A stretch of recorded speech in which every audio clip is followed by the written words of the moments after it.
Welcome to Demon Sleep. I'm here to help you unwind tonight. If you enjoy this space, feel free to like and subscribe. Tell me in the comments where you're listening from and what time it is. It makes this feel like a shared night across the world. These stories are different and I'm glad you're here. Dim the lights, let the room settle, and let's begin. Story 1, The Floor That Wasn't There. The basement reeked of decay, rotting pulp, and that thick, choking heaviness that clings to buildings from another era. When they mixed animal hair into walls and used tree sap that never truly set. Lucas uncovered it on a late autumn Friday, buried inside a crate that had no business being there. 11 years he'd kept this building running. 11 years of knowing which shadows to walk past and which to merely watch from a distance. The thing sat inside a crate marked with faded ink, letters so blurred into the wood they might as well have been whispers. The craftsmanship was flawless, geometric rays spreading outward like a frozen sunrise, sleek and confident, the kind of metalwork you'd see in old photographs from the golden age of architecture. But the surface had darkened in a strange way, not from neglect, but as if it had been lying in wait. Purposefully waiting. He carried it upstairs because Mrs. Feldman wouldn't stop griping about how the building had lost its soul, and because the current fixture was a cheap relic from the late 80s, beige synthetic material with a jagged split cutting through the number 7. This relic could bring something back, he figured, remind the place of what it once was. The swap took him most of the afternoon. He pried off the synthetic shell, detached a pair of wires, and plugged them into terminals that seemed almost made for this exact moment. When it locked into position, he felt a click, deep, final, like a door sealing shut behind you. For a fleeting instant, the building's hum shifted, a vibration he didn't hear so much as feel in his teeth. The metal grew warm beneath his touch, heat radiating up through his skin, even though the lobby air was cold. He jerked his hands away. The warmth vanished, leaving only gleaming brass under the dim lights above. By Thursday, the first inquiry came in. By Friday, 6 more followed. Within a week, someone from a major streaming platform signed the lease for 8C, 30% over market rate, no pushback, no questions. A well-known food writer claimed 5A without even visiting. A face Lucas half recognized from late-night talk shows started circling 11B before the listing even went live. That first Thursday, Lucas polished the fixture with cleaner he usually saved for the mailboxes. The rag came back filthy, darker than it should have been, gritty like sand or shavings of something metallic. When he leaned in close to work the centerpiece, his own face stared back from the curved surface. But the reflection wasn't quite right. For less than a heartbeat, the lobby behind him looked different. Leather armchairs instead of the modern couch, a towering fern that hadn't existed in decades. Then it was gone. A shape flickered in his peripheral vision. Someone in an old-fashioned attendant's uniform standing near the elevator doors. But when Lucas spun around, there was nothing. Just empty air and the hum of the building settling into evening. He set down the cloth and refused to look at the metal again. The manager showed up the next week, a woman who usually appeared once every few months just to complain about utility bills. This time she brought an appraiser. They spent 2 hours photographing decorative ceiling trim like archaeologists documenting a dig.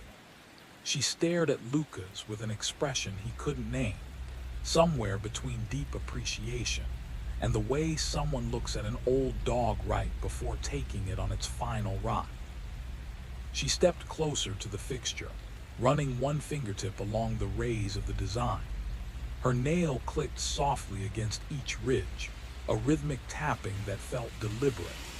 Then she pulled her hand back, brushed it against her clothing even though nothing had come off on her skin, and smiled, the kind of smile salespeople practice in mirrors. "You've really transformed this place," she said quietly. "It knows exactly who belongs here now." Lucas nodded, uncertain if he'd just been complimented or warned. By mid-autumn, the building had become the kind of address whispered about in property circles. Words like exclusive and nearly impossible to get into started appearing in articles. Photographers came to capture the entryway. An online publication dubbed it the city's best-kept secret.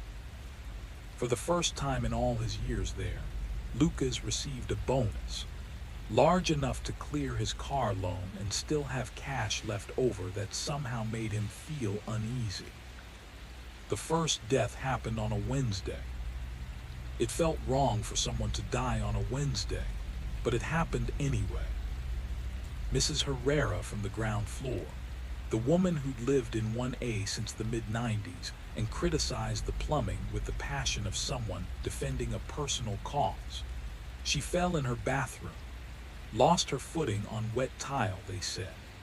The officer who came to file the report asked his questions like a man reading from a script he'd memorized long ago, already knowing how the story ended. "Bathroom floors are dangerous," he wrote, "especially the older ones." She was 74. Lucas went to the memorial service because it felt like the right thing to do. 30 people gathered in a funeral parlor across the borough, the air thick with flowers and industrial cleaning solution, the kind of place where sorrow runs on a tight schedule. He sat in the last row, thinking about water pressure, about her endless complaints, about how she'd mentioned moving south to live with her daughter once her lease ran out. That Thursday, when he cleaned the fixture again, the metal was warm. Not warm from being rubbed, warm like skin, like something breathing underneath. The indicator sat motionless at the lobby position, but as his rag swept across the number 1, he felt something catch, a subtle bump in the surface, like the metal was swelling upward, demanding to be noticed. He worked faster, put everything away, shut the cabinet harder than necessary. Exactly 14 days later, the second resident died. Mr. Murphy from 2C electrocuted trying to change a light bulb, they said. This time a different investigator came, younger, sharper, the kind who still believed every detail mattered. Lucas told him Murphy never touched electrical work, that the man would call downstairs even for the simplest tasks. The officer scribbled notes with the careful precision of someone gathering information they'd eventually decide meant nothing. Lucas kept certain facts to himself, like how that fixture was brand new, how he'd personally installed it 6 months earlier, how there was no logical reason Murphy should have been near it at all. Those details felt too heavy to speak out loud. He skipped the funeral. It was held across state lines, and he told himself distance was reason enough. The third death took 23 days.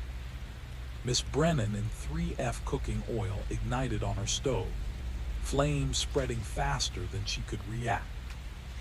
Fire officials labeled it preventable in that weary tone people use when they've witnessed too many tragedies that didn't have to happen. Her sleeve caught while reaching for a lid, they explained. The oil had been heated beyond its limit. Lucas stood in what remained of her apartment days later, staring at the charred wall where her kitchen used to be. The burn marks formed a shape, wings, maybe, or something organic and spread wide. It changed depending on the angle. The building passed inspection within the week. A new tenant, some attorney whose face Lucas recognized from transit ads, signed the lease a month later. When he cleaned the fixture that Thursday, his cloth caught on the number 3.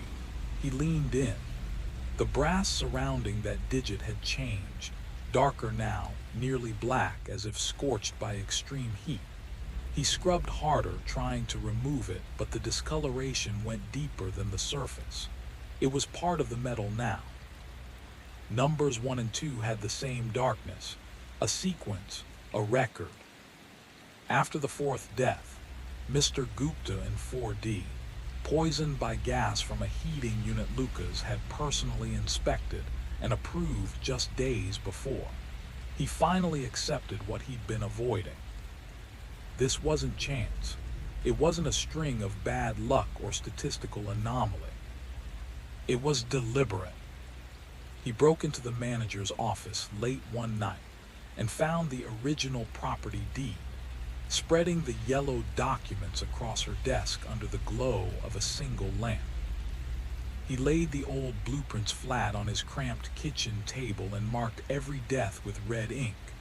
Ground level, second story, third, fourth. They climbed upward with mathematical precision, a sequence that felt ancient, like it followed laws older than the building itself. The fixture, he thought, though even thinking it felt insane, the kind of thought that should have stayed locked inside where no one else could judge it.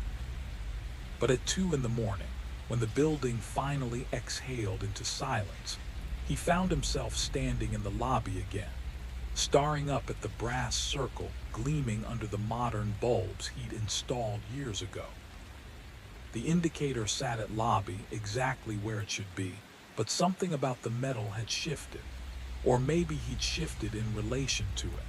The tarnish had spread unevenly, darkening in certain spots, fading in others, forming something almost recognizable.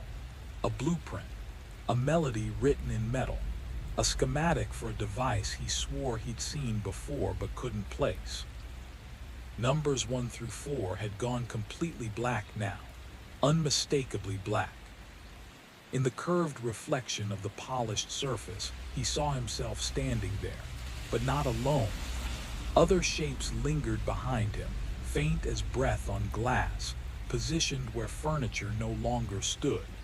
They weren't watching him. They were watching the dial, waiting. He lifted his hand toward it, then froze with his fingertip hovering an inch away. His hand trembled even though the air wasn't cold. A question formed in his throat, but he swallowed it down. The dial wouldn't answer. But standing there in the hollow quiet, he felt absolutely certain it was listening. The building groaned around him, its usual chorus of settling joints and shifting bones, old architecture adjusting to the night. A pipe knocked deep inside the walls. The elevator hummed softly in its shaft. Lucas climbed the stairs back to his unit and lay awake until dawn. The fifth death came 16 days later. Miss Perry from 5B fell down a staircase, despite living in a single-level apartment with no stairs to fall down. The sixth happened 12 days after that. Mr. Harrison in 6C suffered a fatal reaction to medication he'd taken without incident for nearly a decade. Lucas went to Harrison's funeral because the man-sister asked him face to face, and refusing would have demanded explanations he didn't have. She stared at him across the reception hall with an expression he couldn't decode. She mentioned how much her brother had cherished that apartment. Lucas agreed it was a solid building, hearing the past tense hanging between them like a ghost neither of them acknowledged. Between the sixth and seventh deaths, Lucas dove into research with the frantic energy of someone hunting for escape clauses in a deal they'd signed, without reading the fine print. The building's past lived in 3 dusty archive boxes at the public library, plus fragments scattered through old design magazines from nearly a century ago. The structure had been conceived by an architectural firm that vanished from records, constructed by a company that collapsed in the early 30s under circumstances no one bothered to document. The original fixture appeared in exactly one image, a promotional shot from 1928. Same radiating pattern, same flawless geometry. But in that photograph, the brass gleamed with newness, and the building surrounding it looked starved in a way Lucas couldn't put into words. Vacant halls aching to be filled, empty floors craving occupants. The caption read, "Designed to welcome the city's most exceptional residents." He discovered the procurement records in the third box, a handwritten ledger entry dated late 1927.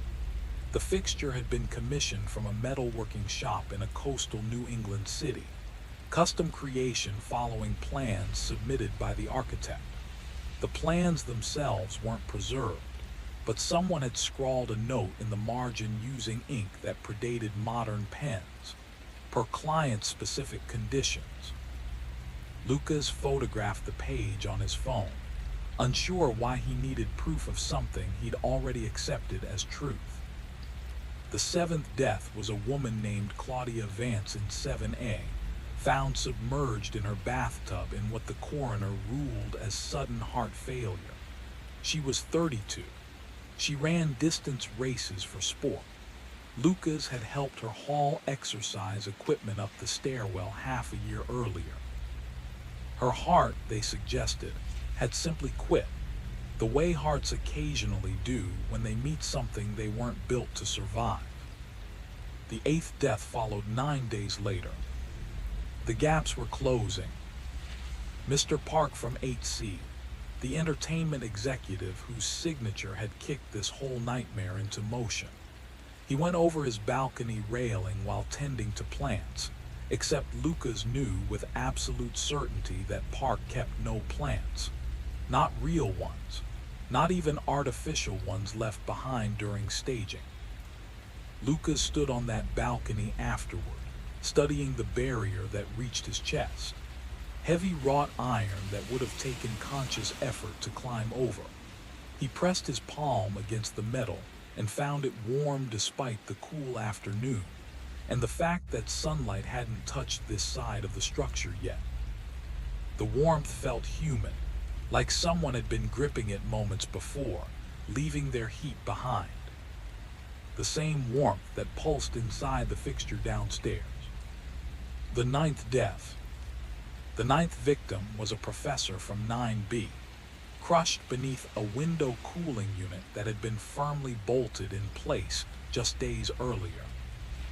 The 10th was a chef in 10A who severed his femoral artery while chopping vegetables, the blade cutting at an angle that defied basic physics given where he'd been standing. After the ninth death, a newspaper ran a piece buried deep in the local section, the kind of coverage designed to acknowledge without investigating.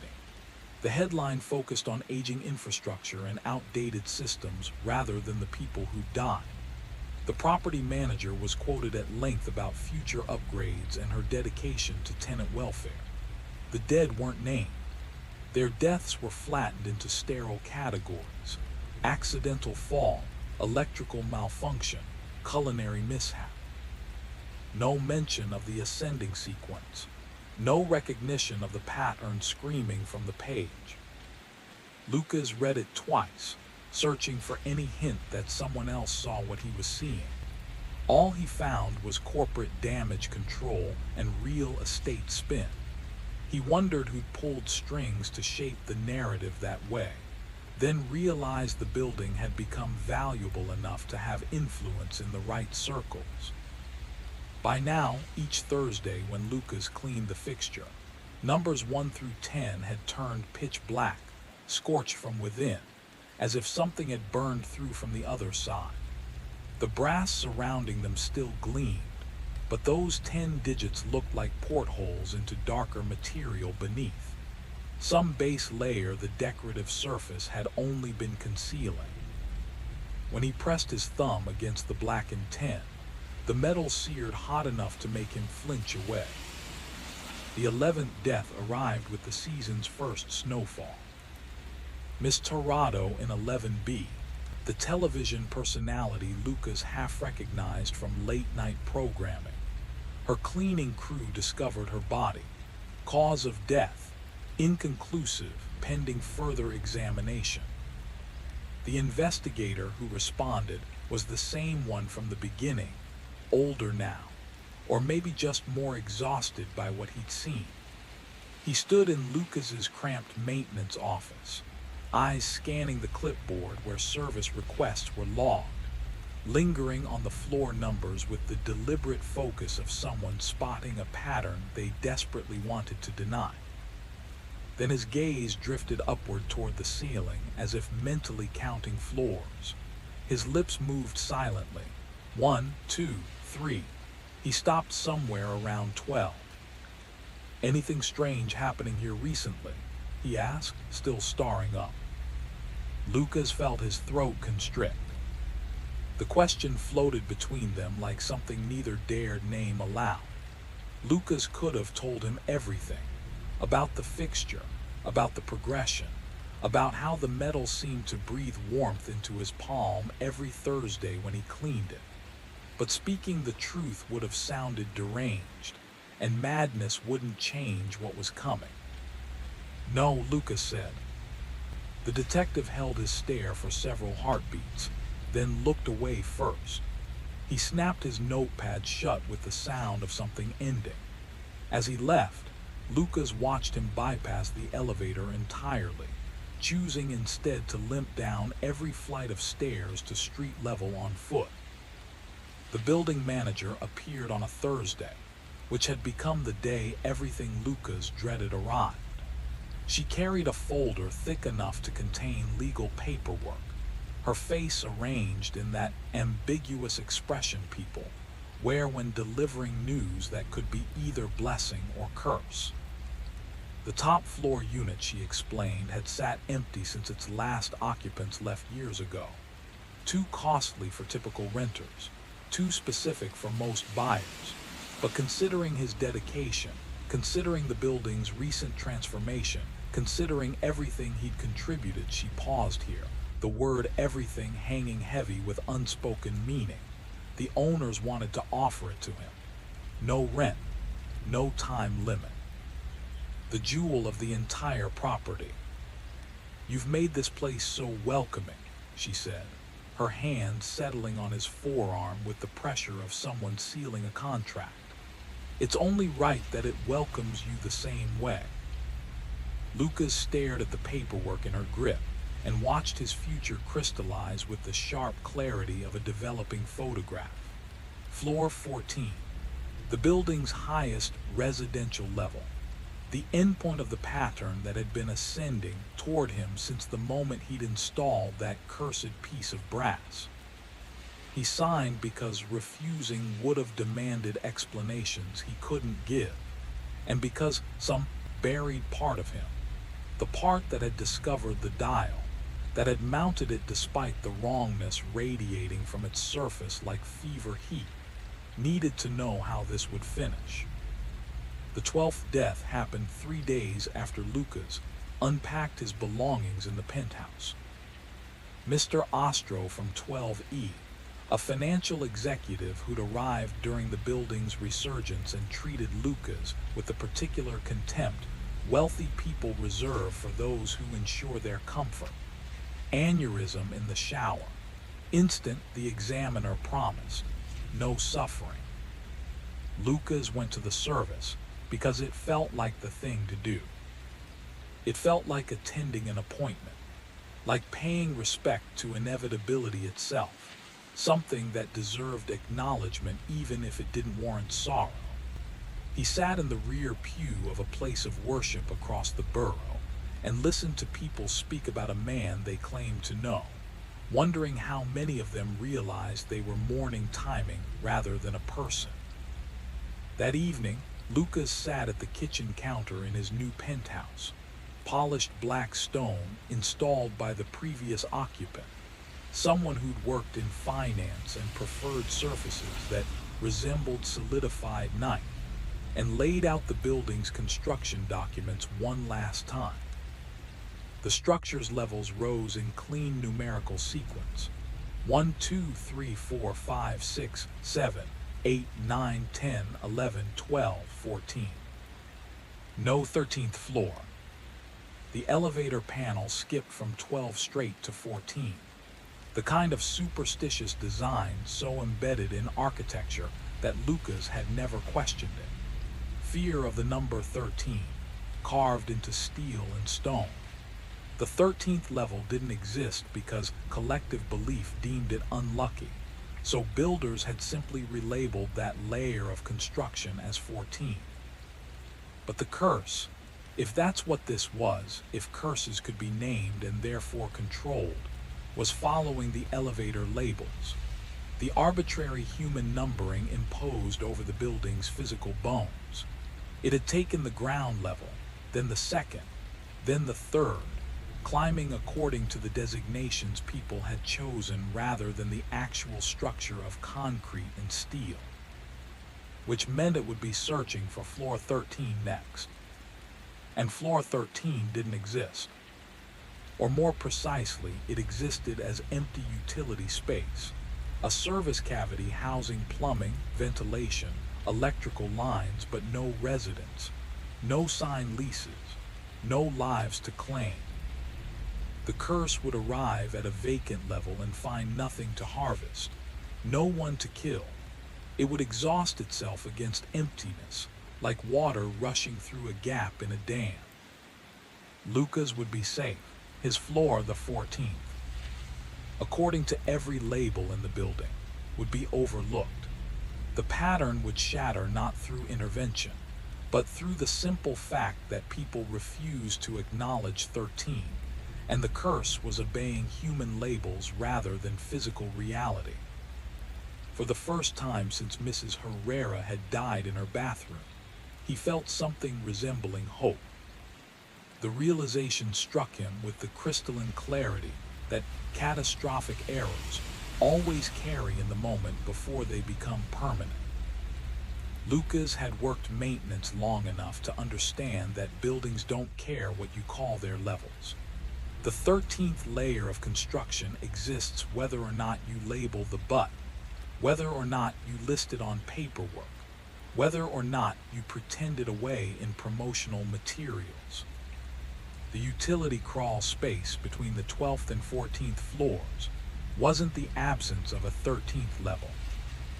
It was the 13th level, renamed for comfort, disguised as mechanical space, but still the 13th layer of concrete poured onto the 12th level, still the 13th tier of structure climbing from the earth. And Lucas's apartment, his pristine, rent-free crown jewel, sat directly above it.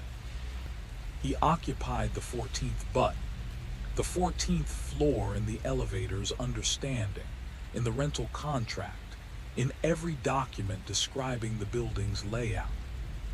But he lived on the 13th story, the 13th physical layer of construction, the 13th stratum of concrete and steel that had been erected piece by piece when the building rose in 1928. The curse wouldn't care about button labels. The fixture had been installed in 1928 when the building was brand new, when the concrete was still hardening and the brass still gleaming. It understood what the structure was, not what people had chosen to call it. Lucas stood and moved to his window, 14 stories below, or 13, depending on your perspective. The lobby's illumination cast golden blocks onto the pavement. From this angle, he could just make out the edge of the brass fixture, a curved sliver of reflected light burning brighter than it should at this late hour. Even from up here, he could tell 11 of the 12 numbers had blackened completely. His phone read 11:48 p.m. The 12th residence memorial had been that morning. Based on the pattern, he had days, maybe a week. Time enough to remove the fixture, possibly. Time enough to flee, certainly. But running meant believing he could outpace something woven into the building's very bones, into the gap between what was labeled and what was true. And removing the fixture meant believing that destroying the instrument would stop the pattern it had merely revealed rather than initiated. Lucas had maintained buildings long enough to understand they operate by their own rules. their own demands, their own methods of collecting debts. The structure had been deteriorating for decades before he discovered the dial, hemorrhaging tenants, bleeding value, existing in that liminal space between functional and condemned. The fixture hadn't cursed the building. It had proposed a bargain.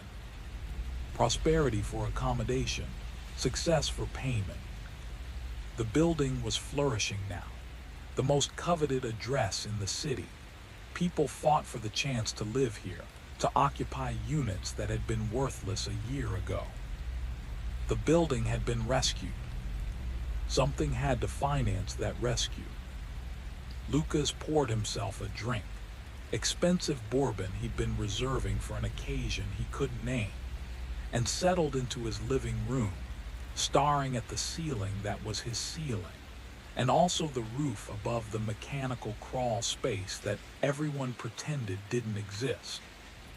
The 13th floor that officially didn't exist.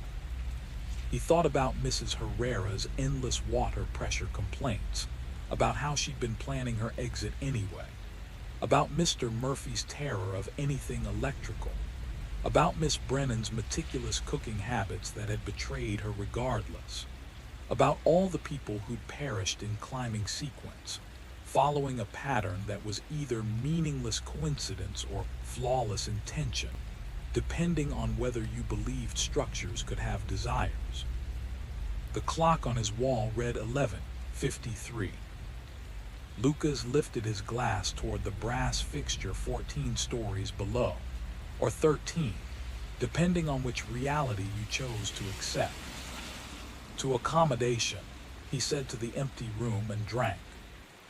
The bourbon tasted metallic, which was incorrect, but he emptied the glass anyway. At 11:58, his apartment's deadbolt rotated on its own with the definitive click of mechanism engaging. Lucas rose and crossed to the door, testing the handle. It refused to budge. The metal radiated warmth against his skin, the same heat that had clung to the balcony railing, the same fever that pulsed through the dial's surface when he cleaned it. At 11:59, the fire suppression system engaged. Clean agent gas, installed decades ago before codes changed, engineered to suffocate flames by evacuating all oxygen from a sealed space within 60 seconds. Lucas had inspected the system himself last year. It functioned flawlessly. The gas had no scent. That was intentional. No color, no presence. You wouldn't detect it until your chest began screaming, until your sight began contracting, until your body launched its futile hunt for air that no longer existed.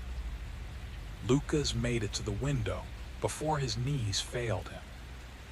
He collapsed against the glass and looked down at the lobby, at the brass fixture blazing like a miniature star, at the indicator that was moving. He could see it from 14 floors up, or 13. Sliding from 12 past the space where 13 should have existed but didn't, landing on where 14 was marked instead. In the window's reflection, he could see the dial's radiating design inverted, the geometric lines pointing inward rather than outward, converging on a center that resembled less a decoration and more a bullseye, more a diagram of precisely where he stood, more a contract he'd entered the instant he'd connected those wires, and felt the building's electrical heartbeat shift its rhythm. His airway was sealing. His vision was bleeding to black at the periphery, the way images fade when you darken everything except the focal point, making everything beyond the center dissolve into insignificance. He tried to recall what he'd meant to say, what explanation would have mattered, what truth would have altered the outcome. The pattern that had been ascending toward him from the moment he decided the building deserved saving. But explanations demanded breath, and breath demanded air, and air was something the building had decided it no longer needed to provide. Lucas's final coherent thought, before his awareness became something without structure or numbers, or the capacity to separate floors that existed from floors that had simply been relabeled, was that the building had never deceived him. It had never guaranteed protection. It had only guaranteed prosperity, and prosperity was something it had delivered with the mathematical precision of an indicator moving through its predetermined stops. The suppression gas finished its protocol at 12:02 a.m. The system, detecting no flames to extinguish, deactivated with the contented click of a task executed perfectly. Per design specifications, the door lock remained secure. Lucas's body remained where it had collapsed, pressed against the window overlooking the lobby, where the brass fixture had returned to its neutral state. The indicator rested at lobby. The metal gleamed. All 12 residential floor markers had blackened now, burned into permanence. The building settled around the space where the 13th level wasn't, or was, depending on which truth you decided held weight. By sunrise, the structure had an available unit on the 14th floor. By midday, the property manager had fielded 3 serious inquiries. By week's end, a technology executive signed paperwork at 40% above the previous tenant's rate, and the building's market value climbed another $500,000, the kind of appreciation that inspires economists to draft optimistic forecasts about district transformation and metropolitan revitalization. The brass fixture required maintenance every Thursday. The replacement superintendent, brought on the following month, performed this responsibility with the thoroughness of someone who recognized that preserving the building's distinction was vital to preserving its success. She discovered guidelines in Lucas's office, written in his precise script, detailing exactly how to treat the brass without corrupting the darkening that had formed in its recessed sections. The pattern, she observed, resembled numbers, or perhaps a diagram, or perhaps nothing whatsoever, depending on the angle of light and how long you studied it, and whether you believed structures could retain memory of what they'd been offered. When she cleaned it that first Thursday, the metal radiated warmth beneath her cloth, and in her reflection, she thought she glimpsed, just for an instant, a figure in maintenance coveralls standing behind her. But when she turned, only empty space remained. The vacant hall stretched before her, welcoming as ever, patient and ready to receive whoever came next. Story 2, where small failures take root. The woods felt wrong the moment Martin crossed into them, though putting that wrongness into words seemed impossible. Perhaps it was the light, too controlled, too artificial, filtering through the canopy like theater illumination through tinted gel. Or maybe the unsettling silence hanging over late morning on what should have been a day bursting with life and sound. His boots, high-end trail gear purchased specifically for this volunteer mission, were already shredding his heels.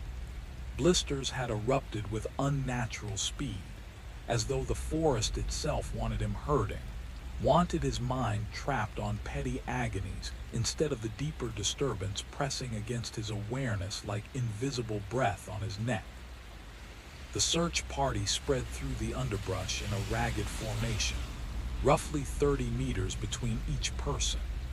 Martin had wedged himself between a heavy-set woman named Carol, whose every breath sounded like ripping cloth, and a younger guy, Dean, or maybe Darren, who kept halting to capture photos with his phone, though Martin noticed the images on screen never quite matched what the camera had been aimed toward.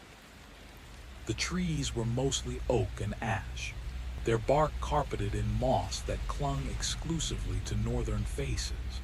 except where it defied that rule entirely, except where it coiled around certain trunks in spiraling designs that made Martin's vision swim if he stared too directly. They were hunting for Lily Markham, 9 years old, vanished 3 days ago from Croftwood Village at the forest's eastern border. Martin had examined her photograph at the coordination center, a ghostly child with jet black hair chopped straight across her forehead, eyes that somehow followed you even through printed paper. Those eyes tracked you, and for reasons Martin couldn't identify, something ancient and sharp as a blade's edge flickered through his thoughts before dissolving. Her image had been reproduced on notices posted throughout the village, presumably by family. But Martin had registered something odd. Many of those notices looked aged beyond their days, edges curling and ink bleeding, as if they'd weathered months of exposure rather than 72 hours. The search coordinator, a rigid man named Peltier who boasted 2 decades in mountain rescue, had carved the forest into numbered grid sections. Martin's team had drawn Sector 7, a suffocating stretch where the canopy sealed overhead and ground vegetation grew dense enough to swallow your feet from view. Peltier had been brutally clear about protocol. Maintain formation. Call out every 15 minutes to preserve vocal contact. Never separate under any conditions whatsoever. Martin had noticed how the coordinator's hands trembled while handing out emergency whistles, how his gaze skittered away from eye contact whenever he mentioned the missing girl. Martin had shown up at the staging area that morning without consciously choosing to be there. He'd woken at 6, showered, pulled on hiking clothes, and driven 40 minutes from his apartment in Telford to Croftwood, all moving through the motions like a sleepwalker.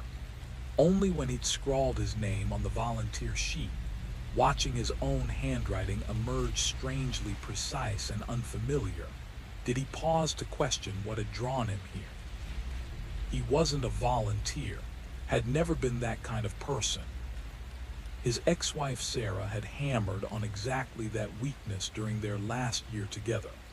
How he'd breezed past donation tables without slowing.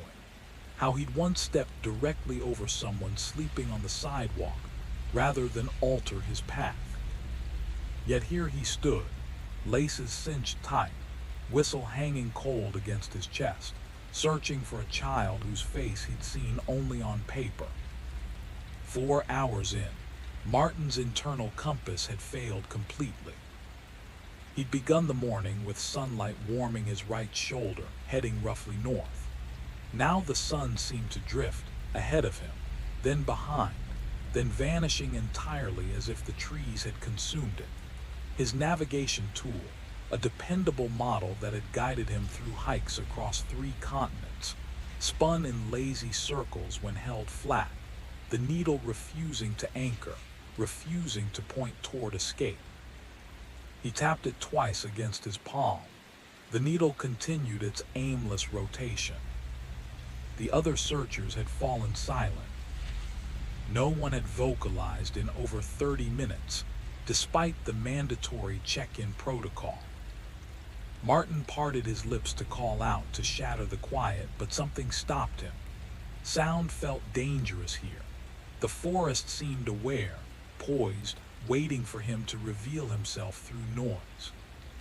He continued forward instead, boots crushing leaf litter that should have been soaked from yesterday's storm but crackled dry and fragile beneath him, snapping like ancient kindling.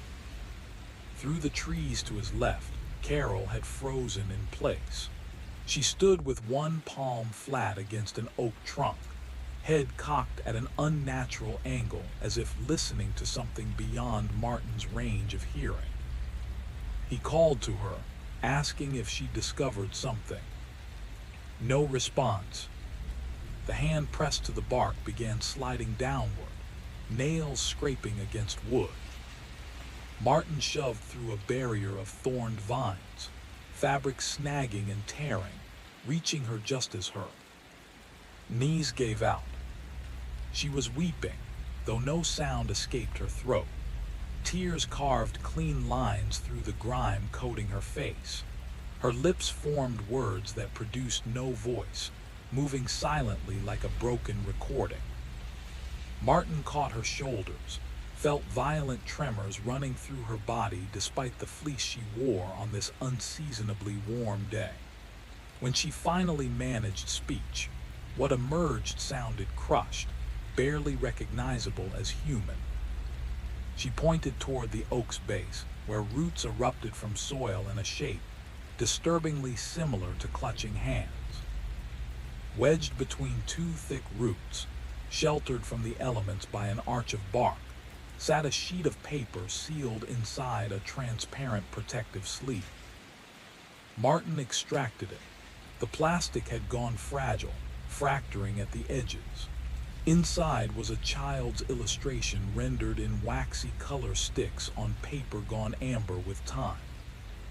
The image displayed 7 figures arranged in a row among trees drawn as basic vertical lines. The figures varied in execution, one tall and broad, one skeletal and hunched, others less defined. What stopped Martin's lungs was the precision. The heavy figure wore crimson outerwear. Carol's fleece was crimson. The gaunt figure held what appeared to be a rectangular device. Dean, or Darren, had been capturing images all morning.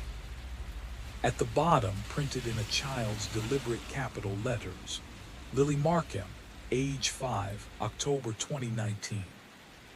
6 years ago. Carol had recovered her voice now, and what poured out was more disturbing than her silence. A piercing wail, sharp and sustained, like something wounded and dying in a snare. Martin flipped the drawing, searching for evidence the date was fabricated, that this was recent work deliberately misstated as someone's twisted prank. But the plastic sleeve bore an institutional stamp from Croftwood Primary School. The checkout slip remained visible in its pocket, dated September 2019. The card identified the borrower in an educator's penmanship, Lily Markham, reception class. Martin's hands had lost all sensation. The forest contracted around him, trunks tilting inward with their impossible spiraling moss. He examined the drawing again, counting figures. 7 searchers in the illustration. He counted their actual group. 7 searchers in reality. The figure positioned at the far right stood isolated from the others, one limb elevated as if greeting or signaling. The proportions were distorted, the arm grotesquely elongated, the torso impossibly narrow. Martin couldn't distinguish the face clearly. The crayon had smeared there, creating a void where features should exist. Carol was retreating from the tree, her crimson fleece blazing against the subdued earth tones of surrounding vegetation. She was shaking her head frantically, repeating something Martin couldn't decipher. He watched her trip over exposed roots, brace herself against another trunk, abandon the drawing completely. He should pursue her, should assist her, should do anything besides standing frozen, studying a child's 6-year-old artwork that depicted them with supernatural precision. But his legs refused commands because he was staring at the drawing's background now, at details no 5-year-old should have possessed the skill to create. The trees weren't simple vertical marks. Each trunk contained a face, crudely sketched but unmistakable. The faces were observing the 7 figures.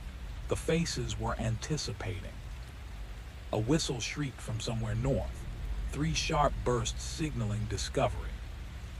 Carol lurched toward the sound with mechanical, disconnected movements like a marionette on tangled strings. Martin followed, the drawing still clenched in his fist, its plastic sleeve going slippery with palm sweat. They discovered the others assembled in a small clearing where vegetation had been crushed flat. Dean, or Darren, knelt doubled over, vomiting into ferns, his phone abandoned face up beside him displaying nothing but white noise. The remaining searchers formed a ragged circle around something Martin couldn't yet see. As he approached, they separated, revealing a bright orange weatherproof jacket spread deliberately on the ground, sleeves extended outward, hood positioned flat. It was Peltier's jacket. Martin recognized the reflective banding, the mountain rescue insignia on the shoulder. Peltier was gone. The jacket lay arranged as though someone had unfastened it while the coordinator still wore it, then somehow extracted him through the neck opening without disturbing the garment's position. The sleeves hadn't inverted. The zipper remained closed at the bottom. It rested there on crushed earth, immaculately preserved, while its wearer had evaporated. Inside the hood, another illustration. This one portrayed a stern-faced man standing at the forest's perimeter, palm raised as if forbidding entry. Behind him, among the trees, a small figure observed. Beneath the image, a date, March 2018. 8 years ago. Another searcher, a man Martin barely recognized from the coordination center, lifted the drawing. His expression had collapsed. He stared at the figure in the image, at the warning hand raised against people the artist couldn't have known would arrive. He studied the others, then the forest enclosing them, then returned to the drawing. When he spoke, his voice emerged hollow, scraped clean of emotion. He told me not to volunteer. 3 days ago when I registered, Peltier saw my name on the list and said I should leave. Said this wasn't a search I wanted involved in. The man's throat worked visibly. I assumed he was being melodramatic, trying to intimidate the inexperienced. Something glacial settled in Martin's gut. He examined the drawing in his own grip, the 7 figures standing in formation. How many other illustrations were hidden throughout this forest? How many other dates, other years, depicting moments that hadn't existed when the pictures were created? Dean or Darren had ceased. Retching, he rocked back onto his heels, dragged the back of his hand across his mouth. His eyes had acquired the glassy quality of someone slipping into shock. He gestured toward the jacket, toward the hollow absence where Peltier should have been. I watched him. Right before I signaled, he was standing exactly there, and then he wasn't. But the jacket, he stopped, breath catching. The jacket remained like he just shed himself. Martin's legs felt remote, disconnected, as though they belonged to someone else's body. He scanned the faces surrounding him. Carol still weeping without sound. Dean, or Darren, compulsively wiping his mouth. The man who'd mentioned Peltier's warning. 3 others whose names Martin had never learned. 6 now, including himself. The drawing in the plastic sleeve depicted 7. He studied the figure with the distended arm, the obliterated face. One of the women, older with cropped gray hair, was retreating toward the tree line. Her name was Helen. Martin recalled because she'd introduced herself at the coordination center, mentioned teaching at Croftwood Primary until retiring last year. She'd projected competence, pragmatism, the kind of presence you depend on during emergencies. Now she was shaking her head violently, lips forming shapes that might have been prayer or refusal. She took another backward step, and the temperature plummeted with savage abruptness. Martin's exhalation materialized as vapor. Condensation beaded on his jacket's metal zipper. The air where Helen had been standing carried the scent of frozen stone and stagnant water, places sunlight never penetrated. She moved into the shadow cast between two ash trees and never emerged from the opposite side. The trees stood maybe a meter apart, wide enough that Martin could see clearly through to the hillside beyond. But Helen had vanished as completely as if she'd been erased. The cold retreated as violently as it had descended. Martin's breath stopped clouding. The gap between trees revealed nothing except ordinary woodland, dappled light through foliage, scattered wildflowers blooming out of season. He approached where Helen had stood, extended his hand through the shadow between the ash trunks. Nothing standard air, standard temperature. He examined the ground. Her footprints terminated mid-stride, the impression of her right boot clear in soft soil, the left simply non-existent. Carol's screaming erupted then, full-throated screaming that sent birds detonating from distant canopy. So there were birds after all, just waiting for sufficient provocation. The sound seemed to electrify the others. Dean, or Darren, bolted, thrashing through undergrowth in what Martin's broken compass suggested was west. The man who'd recognized Peltier's warning fled too, choosing a different trajectory, his footsteps fatting with impossible velocity. Within 30 seconds, Martin couldn't detect either of them at all. 5 remained in the clearing. Martin, Carol, 2 women whose names he'd never learned, and another man, older, balding, with the yielding build of someone who spent existence sitting. They'd drawn together at the clearing's center, a defensive cluster that would have seemed ridiculous under different circumstances, but the forest had transformed around them. The trees felt nearer, trunks thicker. Light had contracted despite Martin's watch insisting it was only mid-afternoon. The air carried flavors of copper and aged timber, and beneath those, something else, a scent like extinguished birthday candles, that waxy smoke residue that lodges in your throat. Martin forced himself to survey the clearing methodically, to analyze it like the quantity surveyor he'd been before the layoff, before the marriage dissolved, before whatever cascade of decisions had delivered him to this forest. The ground showed recent disturbance. Boot impressions tracked inward from multiple directions, converging on this location. But some prints appeared ancient, edges blurred by weather and duration. Others remained sharp enough to reveal tread detail clearly. His own boots had carved tracks in the mud, and locating them proved simple, following his southern approach.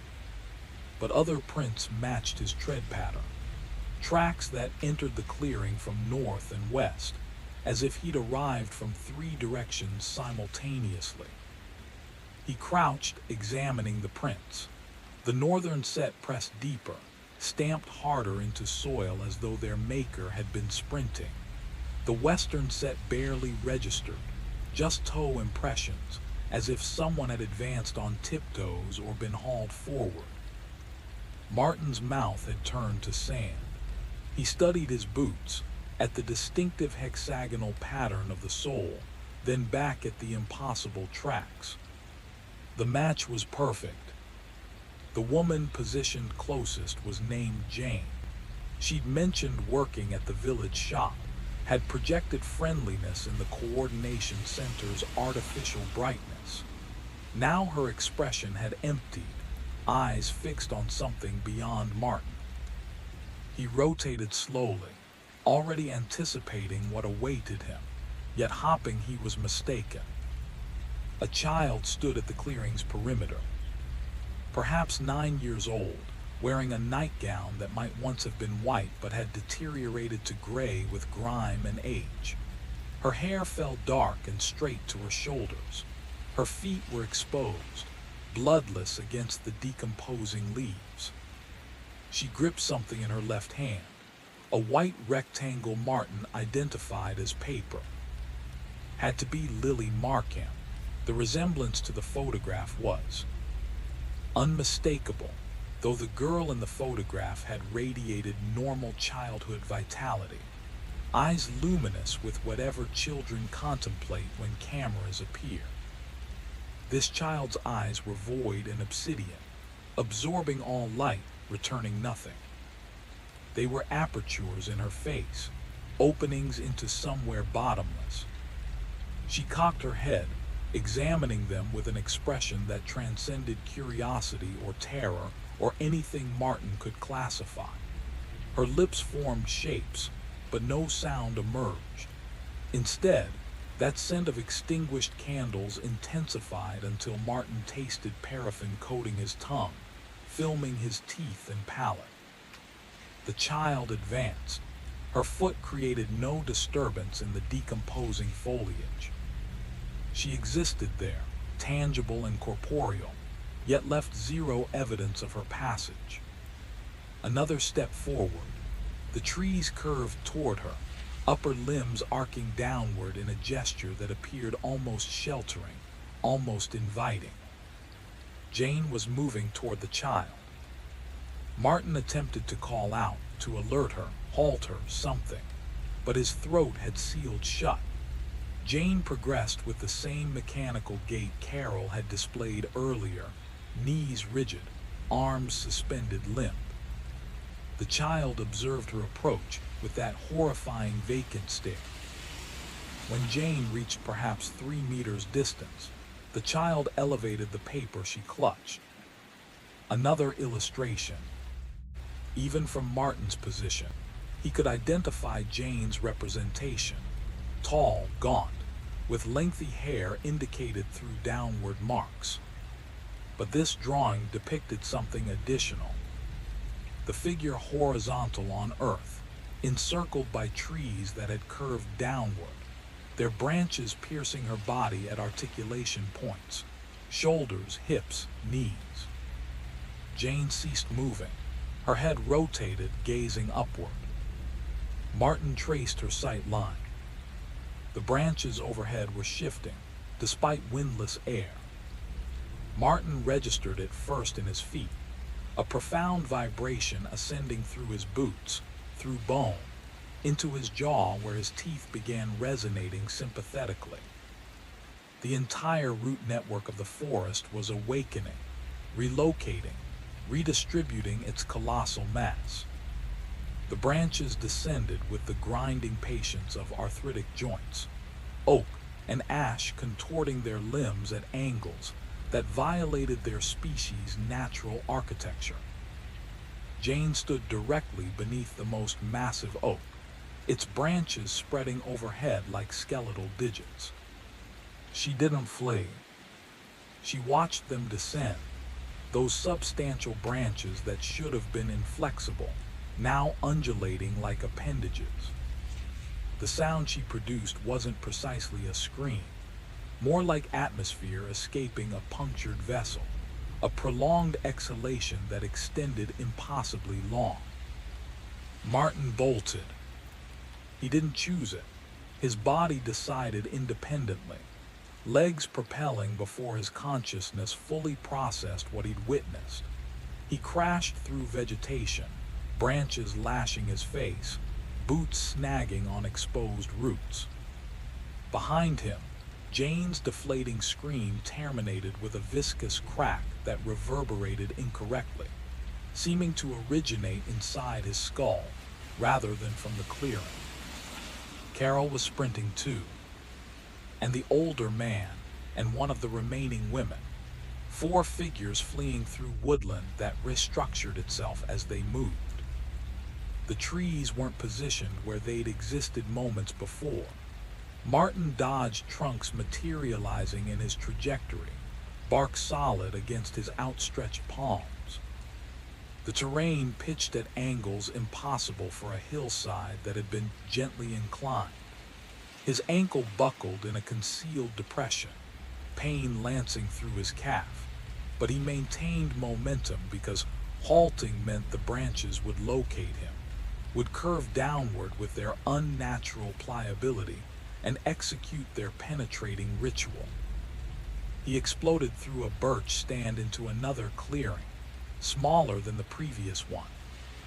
Carol had arrived first, doubled over, expelling the contents of her stomach onto her hiking boots. The older man emerged from the opposite direction, blood cascading from a gash above his eye where a branch had struck him. The woman, middle-aged, wearing technical outerwear, staggered in last, her respiration ragged and liquid. They arranged themselves in formation without discussion, backs converging, facing outward toward the encircling trees. Martin's breath arrived in gasps that injured his ribs, his heart battering his sternum. The forest had descended into silence again, that same crushing quiet that had preceded each vanishing. Somewhere overhead, wood groaned. Martin's head jerked upward, but the branches above remained motionless, positioned normally. Then he looked downward and discovered the illustrations. They were distributed in a circle on the ground, 7 of them in their protective sleeves, arranged like a ceremonial pattern. Martin identified his own depiction in one, a lean figure with one limb elevated. The arm appeared distorted, elongated, because he was gesturing in the picture, and children perpetually struggled with perspective foreshortening. He recognized Carol, the older man, all of them. Each illustration portrayed its subject in varying contexts, varying environments. His displayed an automobile, a child positioned beside it. Carol's showed recreational equipment, a small figure on playground apparatus, Carol's drawn form rotating away. The older man was shaking his head, retreating from the circle. His yielding features had deteriorated, flesh trembling. He indicated one of the illustrations but appeared incapable of speech. Martin retrieved it, examined the image. An office, a woman seated across a desk, a small girl positioned beside her. The man's figure behind the desk scrutinizing documents, not acknowledging the woman or child. The date, November 2020. 5 years ago. Martin studied the man properly for the first time. Recognition crystallized. Gerald Bishop, Deputy Administrator at Croftwood Primary. Martin had encountered his photograph in local publications, something regarding the school's recent inspection rating. Bishop's hands trembled so violently, he'd buried them in his jacket pockets. "She visited my office," Bishop whispered, voice barely audible. The mother claimed Lily was being targeted, insisted we needed to intervene. I had a governor's meeting starting in 10 minutes. I directed her to schedule with the secretary, consult Lily's classroom teacher. He swallowed hard. I never circled back, forgot about it before day's end. The unnamed woman retrieved her illustration with quaking hands. Her complexion transformed to the shade of rotting flesh. When she absorbed the image, a classroom, a small girl seated at a desk, hand elevated, her drawn form at the front confronting the board. Her lips formed soundless shapes before words materialized in a whisper dense with rationalization. I had 30 students. I couldn't monitor all of them. She released the plastic sleeve, retreated from it as though it emitted radiation. Martin collected his illustration, genuinely examined it this time, permitted himself to acknowledge what he'd been evading. The automobile was recognizable, a blue estate vehicle, the registration number visible in the deliberate strokes of a child's coloring stick. He'd owned that vehicle, had sold it 4 years prior following the divorce, after Sarah claimed the house, and he relocated to his apartment in Telford. The child stood adjacent to the passenger door, small hand contacting the handle. The drawn Martin was departing toward a structure rendered in basic rectangles, a supermarket, judging by the shopping carts indicated through circles with intersecting lines. The date at the bottom, January 2021. 5 years ago, January. Martin's hands had lost sensation again. The recollection was attempting to emerge, pressing against the barricade he'd erected, the wall he'd constructed from excuses and intentional amnesia. He closed his eyes, let it surface. The Saturday he'd been shopping at the large supermarket on Croftwood's periphery, back when he still resided in the district, before the relocation to Telford, before everything disintegrated. The parking area had been congested. He'd been delayed for something. Couldn't recall what now, probably insignificant. He'd secured the vehicle, was midway to the entrance when he detected the voice, a child calling out. Not shrieking, not distressed, just calling. Excuse me, mister." He'd glanced backward, spotted a girl positioned by his car, dark hair, colorless face, perhaps 9 years old. She was indicating something. Another vehicle several spaces distant. The door was ajar. Martin had continued walking. Not his concern. Parents should supervise their children. He'd been delayed, someone else would assist, someone else would halt. He'd passed through the automatic doors, collected a basket, was navigating the produce section, before guilt had even registered as a flicker in his awareness. By the time he'd completed shopping, loaded bags in the trunk, driven home, he'd erased it entirely. It was nothing. Children approach strangers for assistance constantly. You weren't supposed to engage anymore, were you? Not these days. Stranger danger and safeguarding protocols and all the contemporary cautions. But the illustration revealed what had transpired after he departed.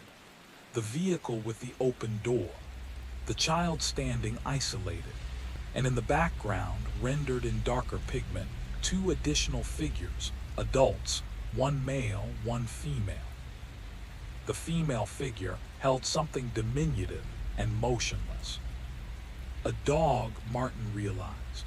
A small dog that had been struck by a vehicle, lying in the parking area producing sounds nothing should produce. The girl in the parking area had been Lily Markham. Her dog had been dying. And Martin had continued walking because he'd been delayed for whatever appointment he'd long since erased from memory.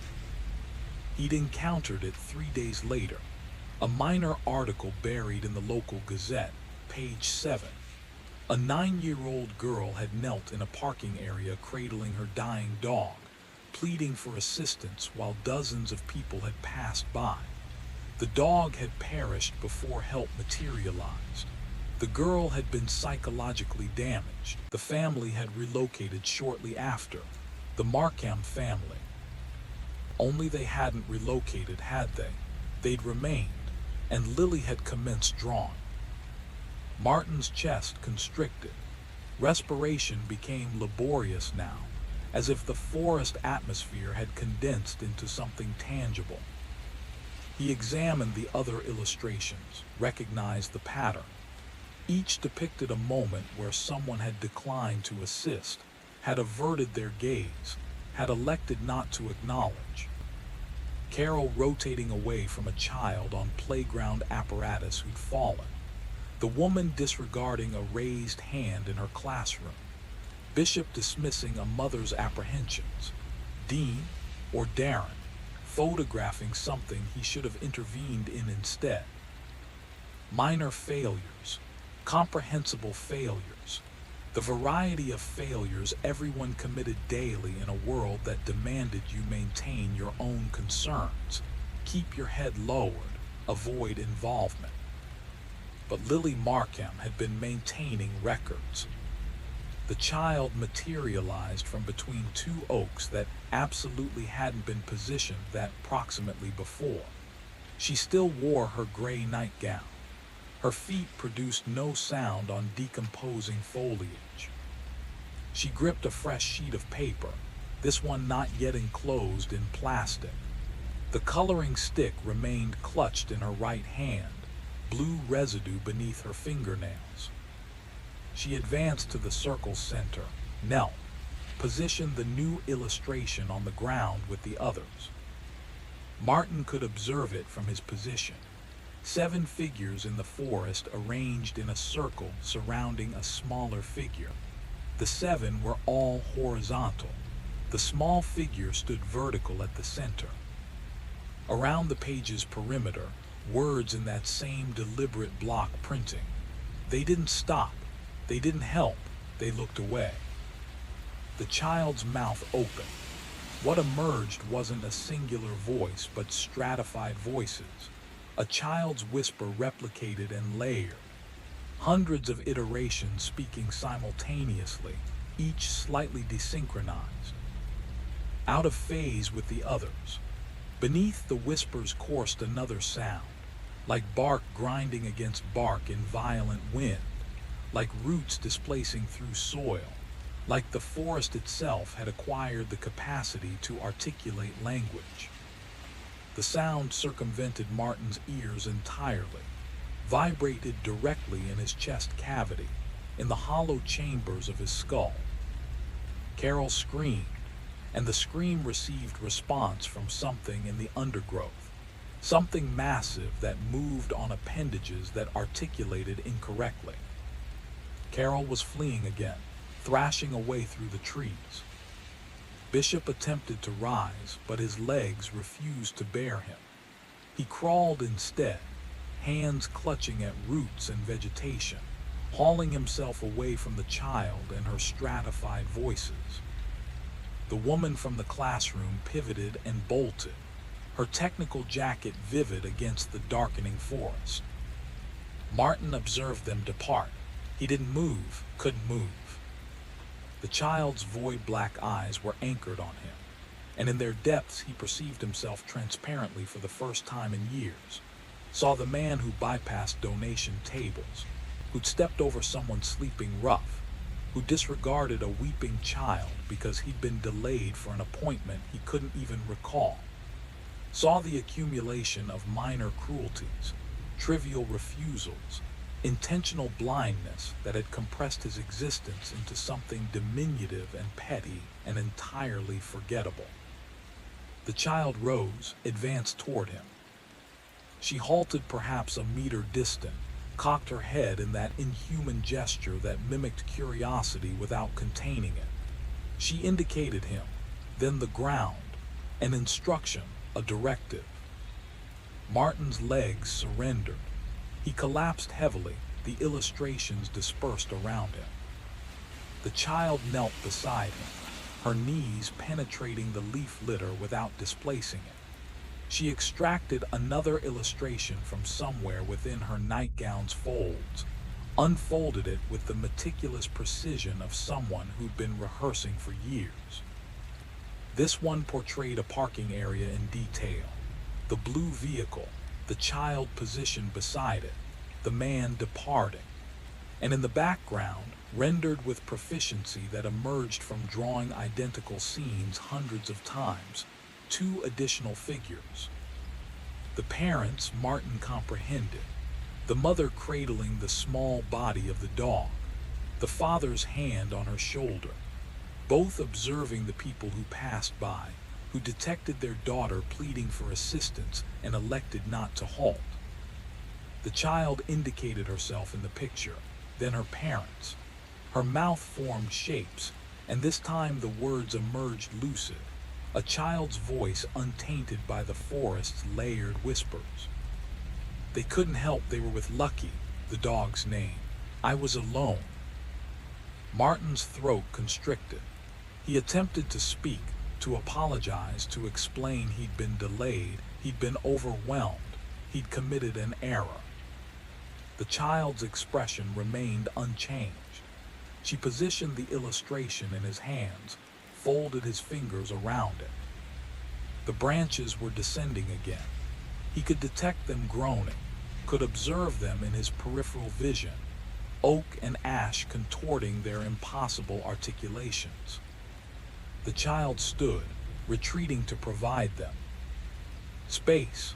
Her mouth shifted again, and the stratified whispers emerged, hundreds of child voices articulating as one, interwoven with the sound of grinding bark and displacing earth. A voice simultaneously utterly human and entirely primordial, resonating in Martin's skeletal structure. You didn't stop. The branches located his shoulders first. The agony was extraordinary, a white-hot torment that rendered his previous comprehension of pain a distant abstraction.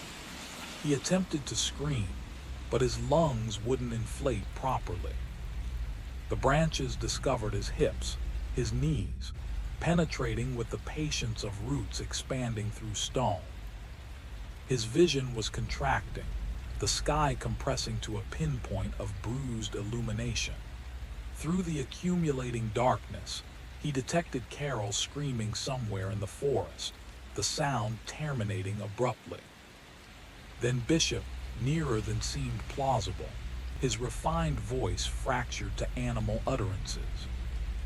Then the woman from the classroom, then Dean or Darren, then others he hadn't realized were still present, hadn't recognized the forest had been accumulating. The child was departing through trees that separated for her passage, her bare feet now encased in boots, her nightgown replaced by proper attire. She'd retrieved a backpack, was sliding the illustrations into it with the care of someone cataloging vital documents. She wasn't lost. She'd never been lost. She was the searcher. They were what she discovered. The forest descended into stillness. The branches completed their operation with the patience of roots expanding through stone. By morning, there would be fresh illustrations in her collection, dated years prior, depicting 7 figures who hadn't existed yet when she'd drawn them. Time operated differently here, in the space where grief and guilt overlapped, where the forest bent its principles for those wronged profoundly enough. The notices would materialize again in Croftwood, fresh ink on weathered paper, soliciting volunteers to search for a missing child. And others would arrive, others who'd averted their gaze when it mattered, who'd continued walking when someone small required assistance. The forest had learned to identify them. The forest had learned to summon them. Martin's final thought, before darkness consumed him entirely, was that he hadn't volunteered at all. He'd been summoned, drawn here by the identical force that had weathered those notices, that had disrupted his compass, that had left his bootprints approaching from 3 trajectories. And there had never been any possibility of departure, because the forest wasn't imprisoning him. It was holding him accountable.